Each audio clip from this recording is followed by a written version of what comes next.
Bharatiya Janata party का कुनबा लगातार बढ़ता जा रहा है। हमारे साथ में एक ऐसा युवा नेता नरसिंह किरण, जिन्होंने यहीं जहां हम अभी खड़े हैं राजस्थान यूनिवर्सिटी के जस्ट सामने, राजस्थान यूनिवर्सिटी के पहले ये महासचिव भी रहे हुए हैं। कैसा कुछ सफर रहा? सबसे पहले कांग्रेस पार्टी यूनिवर्सिटी के अंदर संगठन में आपने लंबा काम किया, महासचिव रहे, आरएलपी से चुनाव लड़ा और अब बीजेपी की ओर। बिल्कुल, मैं सबसे पहले तो आपको धन्यवाद देना चाहता हूं कि आपने एक आम आदमी की आवाज़ को उठाने का जो काम किया है। निश्चित तौर पे मैं 2006 में राजस्थान विश्वविद्यालय में आ गया था और एक आम परिवार से मैं ताल्लुक़ रखता हूं। यहाँ पे आया पढ़ने का सपना लेकर कि मैं जयपुर जा रहा हूँ, राजधानी में जा रहा हूँ। मेरे भी सपने थे कि मुझे नौकरी लगेगी, लेकिन यहाँ के माहौल और हालातों ने मुझे राजनीति में एक सेवा करने का जो मेरे अंदर जुनून था, वो उसमें मैंने काम करते हुए 2010 में मुझे अनुशय ने टिकट दिया और पूरे पैनल में मैं अकेला चुनाव जीता। उसके बाद फिर मुझे और लोगों का, मेरे भाइयों का, पूरी टीम का, सब समाजों का मुझे साथ मिलता रहा। मैंने 3 चुनाव और लड़े और मैंने वो पूरे चुनाव जीते। 2018 में मैंने जब टिकट मांगा, मुझे टिकट नहीं मिला, तो अंतिम क्षणों में मैंने आरएलपी से चुनाव लड़ा। इसमें कोई दोहराई नहीं है और मुझे वहाँ के लोगों ने, मेरे युवा साथियों ने मुझे बहुत प्यार दिया। आज जो आप बता रहे हैं कि मैंने भाजपा का दामन थामा है, उसके पीछे सबसे बड़ा रीज़न यह है कि मुझे ऐसा लगता है कि इस राजस्थान के अंदर किसी एक आम कार्यकर्ता की आवाज़ और उसको मान सम्मान देने का कोई काम करता है तो वो भारतीय जनता पार्टी है। मुझ जैसे कार्यकर्ता की इतनी तौहीन और इतना अनादर और मुझे इतनी अनदेखी, मैं 2006 के बाद आज तक के जितने छात्र नेता राजस्थान विश्वविद्यालय में हुए हैं, सबसे ज़्यादा जेल जाने वाला छात्र नेता हूँ। और एक गरीब के घर में जन्म लेने के बाद यहाँ तक का मैंने सफ़र जो तय किया, ये मेरे नौजवान, मेरे भाइयों के दम पे किया और मुझे बड़ी खुशी है कि मैं जहाँ जाता हूँ वहाँ पे बड़ा प्यार और सम्मान मिलता है। तो मैं आज, क्योंकि भाजपा जो है वो देश की बात करती है, सबको जोड़ने की बात करती है, गरीबों को, पिछड़ों को, किसानों को सम्मान की बात करती है, तो मुझे लगता है कि शायद मैं यहाँ पे आकर जो मेरे मन में एक भावना है कि मैं देश सेवा कर सकूँ, समाज के लिए कुछ कर पाऊँ, हम जिस मिट्टी में हमने जन्म लिया वहाँ कुछ कर पाऊँ, उसी के ओतप्रोत होकर मैंने आज ये फैसला लिया है। अभी आपने बात की नौकरी की, नौकरी के लिए युवा काफी लंबी तैयारी करता है और पेपर उनके सपनों को बेच दिया जाता है। कटारा के घर पर अभी तक बुलडोजर नहीं चला, कोई और होता तो बुलडोजर शायद चल गया होता। निश्चित तौर पे मैं तो हमेशा इसका पक्षधर रहा हूँ। चाहे राजस्थान विश्वविद्यालय में भी थे, तब भी जहाँ भी देश विरोधी एक्टिविटी होती थी वहाँ भी हम पुरजोर विरोध करते थे, हमने आंदोलन भी किए। और अभी जो ये पेपर जो आउट हो रहे हैं, अभी जो रीट का पेपर आउट हुआ है, बेचारे वो लोग कैसे कैसे पैसा इकट्ठा करते हैं, यहाँ कोचिंग में पढ़ने आते हैं, किराए पे कमरा लेते हैं। निश्चित तौर से मैं आदरणीय मुख्यमंत्री जी से आह्वान करना चाहता हूँ, ये मांग करना चाहता हूँ कि जो कटारा हैं और ऑल अन्य जो लोग हैं, उनके खिलाफ कार्रवाई होनी चाहिए और रिट के जो पद हैं वो बढ़ाए जाने चाहिए और जो बच्चों के साथ जो अन्याय हो रहा है वो नहीं होना चाहिए। एक ऐसा नियम बने जिससे कोई पेपर आउट करने की सोच नहीं पाए। जो ये जिस तरह से भ्रष्टाचार में जो लिप्त हैं, उनके खिलाफ जब तक कार्रवाई नहीं होगी, आम परिवार के लोगों का, जो युवा लोग हैं, जो बेरोजगार हैं, उनको कभी भी समाधान नहीं हो सकता। रीट के पदों का मामला चल रहा है, 48,000 से 60,000 पद कर दिया है, आप उनका समर्थन करते हैं? 100% मैं समर्थन करता हूं, उनको बढ़ाया जाना चाहिए। और इसी सरकार में उन्होंने कहा हम नियमित करेंगे, संविधाओं को कहाँ करा उन्होंने नियमित? बेवकूफ़ बनाया है, केवल युवाओं के साथ इन्होंने बरगलाने का काम किया है। इसलिए मैं आपके माध्यम से सरकार को मैसेज देना चाहता हूं कि अभी भी समय है, आप जल्द से जल्द हमारे युवाओं की जो मांगे हैं, जो आपने घोषणा पत्र में दी थी, उनको जल्दी से जल्दी पूरा करें, जिससे आने वाले समय में हमारे नौजवान, मेरे भाइयों का जो गुस्सा है वो आपके इसके ताबूत की आखिरी कील साबित होगा।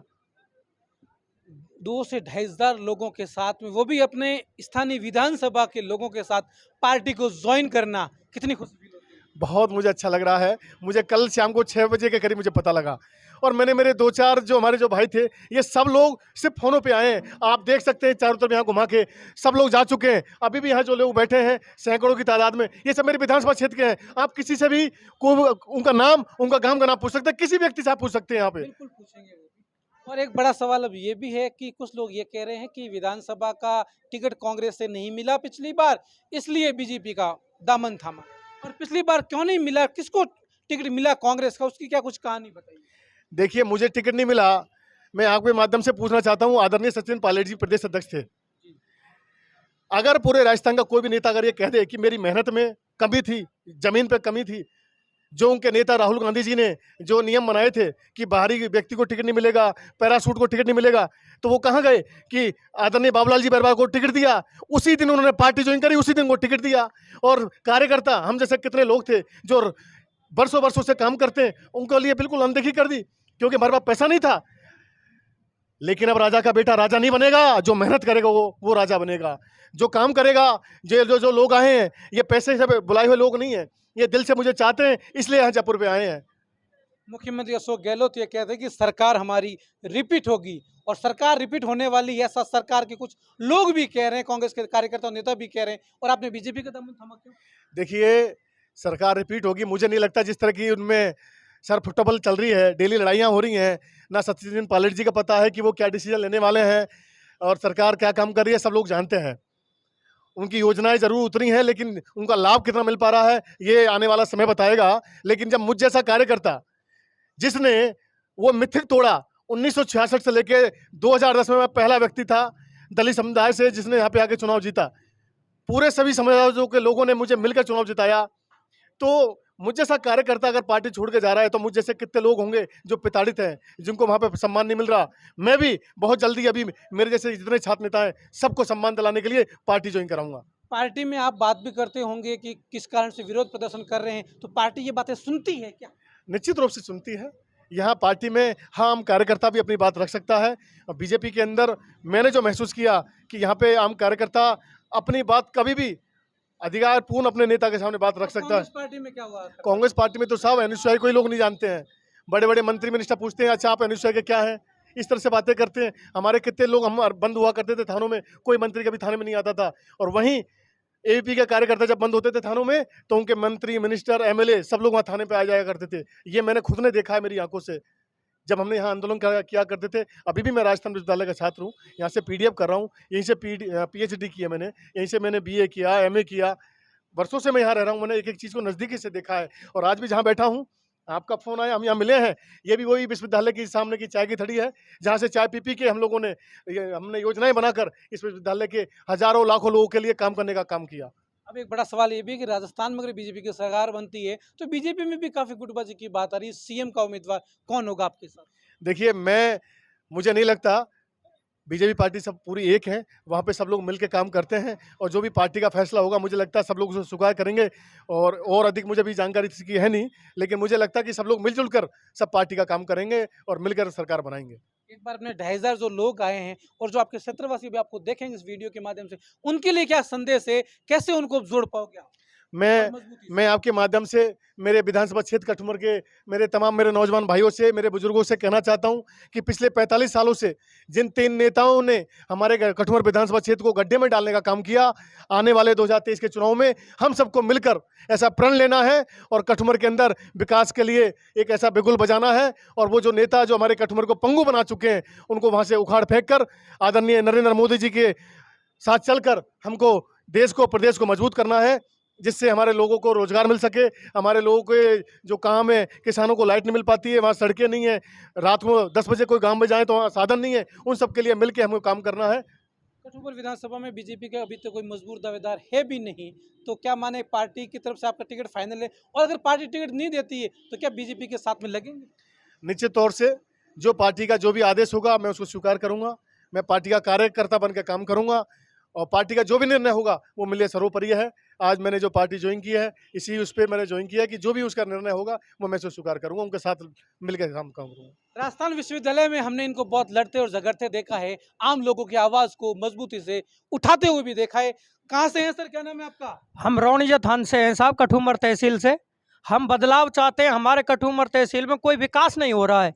जो भी नेताएं आते हैं खाली वोटों के राजनीति के चक्कर में खाली आके इत के भाषण दे के और चल जाते हैं। न कोई पानी की व्यवस्था है, न कोई शिक्षा का महत्व है, न कोई की पानी बहुत है, शिक्षा भी बहुत है। अरे तो इसको लेकर मौन अब गहलोत साहब खेने से क्या हो रहा है? खेने के लिए तो उसने जान क्या क्या कहा है, मैं 10 दिन में कर्जा माफ कर दूंगा किसानों का, फलाना कर दूंगा, ये कर दूंगा। आए दिन पेपर में लीक हो रहे हैं, नौजवानों का भविष्य अंधकार में डूब रहा है। सब नौजवान बेचारे रोडों पे घूम रहे हैं, पढ़ने लिखने वाले का कोई बेचारा का महत्व नहीं है। क्या हो रहा है बताओ? कुछ नहीं, खाली सिवाय झूठा आश्वासन देते हैं और बस आपके गाल वो जलाई करते हैं। नरसिंह जी के संघर्ष को आप कितने सालों से देख रहे हैं? नरसिंह जी के तो अभी ये मानो बेचारे अभी हमारे नए वो हैं, ये तो नए शायद नए बेचारे हमारे फील्ड में काम कर रहे हैं। हम तो नए युवा को चाहते हैं, क्योंकि भाई हमारा साथ, हम तुम्हारे साथ हैं, तुम चलो संघर्ष करो, आगे अपने कठुमर तहसील में आप बढ़िया विकास करवाओ, तो हम तुम्हारे हमारी पूरी कठुमर तहसील, हम अब यहाँ पर जयपुर में भी इनके साथ में आए हैं, करीबन 2,500-3 हजार आदमी हैं। हम चाहते हैं हमारा बढ़िया, हमारा ये जो भाई बढ़िया काबू उस पर चले, हम इसके सख्त तय दिल से सख्त साथ हैं। एक बाबा जी से भी बात कर लेते हैं, यहाँ दिख रहे हैं काफी सोच रहे हैं। क्या सोच रहे हैं बैठे बैठे आप? क्या सोच रहे हैं? हम कुछ नहीं सोच रहे हैं, सब इसी सोच रहे हैं कि हमारे क्षेत्र में कोई विकास नहीं हुआ है अभी तक, और कोई हमें ऐसा आदमी देखने के वहाँ में है कि जो हमारा विकास करे गांव के अंदर, हमारे क्षेत्र के अंदर। तो हमको यही दिखे ऐसे आदमी जो हमको दुख और दर्द में हमको ये मतलब वो करते हैं, और जब हम इनको याद करते हैं तो तभी हमारे पास आते हैं। वे पद लेके बैठे तो भी हमारे पास आज तक दर्शन करने के लिए भी नहीं आते। इसलिए हम चाहते हैं नरसिंह को टिकट मिले और ये हमारे यहाँ क्षेत्र में आए। युवाओं की आवाज नरसिंह किरण आगे बढ़े, हम उनके साथ में हैं, ये उनकी जनता है। बाबूजी क्या नाम है आपका? ठंडी राम, कहाँ से हो आप? खेला कला पर हैं? कहाँ से हो? खातीपुरा। खातीपुरा कटुमर, हाँ। यहाँ के रहने वाले हाँ। कटुमर से हो। हाँ। कैसा लड़का है ये नरसिंह किरण जो बढ़िया। युवाओं की आवाज उठ रहा है? बढ़िया लड़का है, बढ़िया है, बढ़िया। जीत जाएगा इस बार। जीत जाएगा का आप साथ लगे हो और का क्या फिर और किसी के साथ लगोगे? है, और दूसरा का लगा दूसरा। पक्का पक्का पक्का मान ले। पक्का। ये देख लीजिए इस प्रकार के समर्थक है। और ये तस्वीरें मैं आपको बता दूं कि चाय की थड़ी के हैं, राजस्थान विश्वविद्यालय के जस्ट जो सामने हैं, यहाँ पर ये इनकी लाइव तस्वीरें आप यहाँ से देख रहे हैं।